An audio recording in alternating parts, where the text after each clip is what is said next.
These days, if I see a movie featuring Andrea Riseborough, I'm very likely to check it out. And I feel like I've reviewed quite a few of her movies at this point. But here's another one, because she keeps picking interesting projects. And she keeps impressing me with her performance even when the movies aren't great.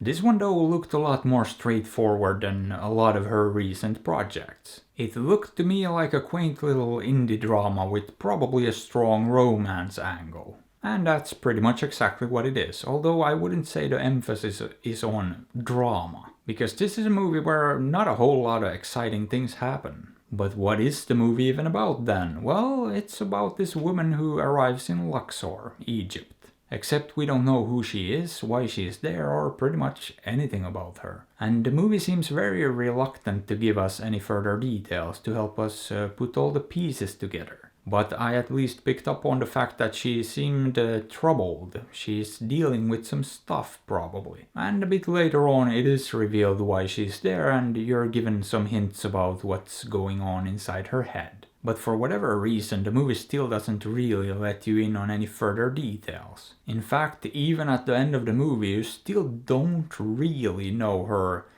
true motivations and what her thought processes were. And that's largely because the movie clearly doesn't want you to be spoon-fed any information. Which is great. I appreciate the fact that it lets you figure things out and do your own thinking. But the problem is that there's so little dialogue in this too that there's just very little information coming your way. You just don't have a whole lot to work with and it feels like there's pieces to the puzzle that are missing. And I would say that that was probably my biggest issue with the movie. And you know, as I said, it's a very quaint movie and a lot of it involves the main characters just walking about, looking at all the cool sights with not a whole lot of other stuff going on. And I was gonna say that in a lot of ways this feels like a tax write-off and an excuse to go see all the cool stuff around Luxor. Just because of how simplistic the story is, and for a movie that's like 80 minutes,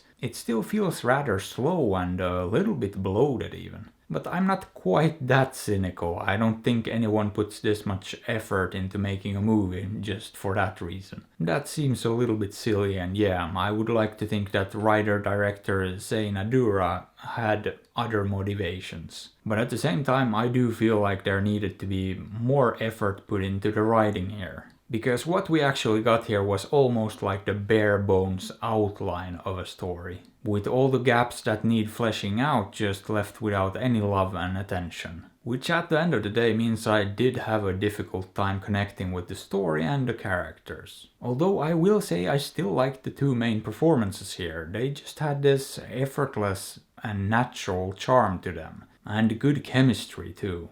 Which is probably the biggest reason I still thought the movie worked to some extent, and why I feel like cutting it a bit more slack than I otherwise would have. But it's not a great movie and I feel like there was potential for a lot more here. At the same time I did find myself enjoying it to some extent and didn't find too many things that bothered me too much about it. But truth be told, I can't really give this much more than maybe a high 5. However, would I recommend this? Not really. I'm not even sure what I personally got out of it. So I would say you can probably skip this one, or you know, don't. After all, I'm not your dad. But hey, what are your thoughts on this? Have you seen it? Did you like it? Let me know.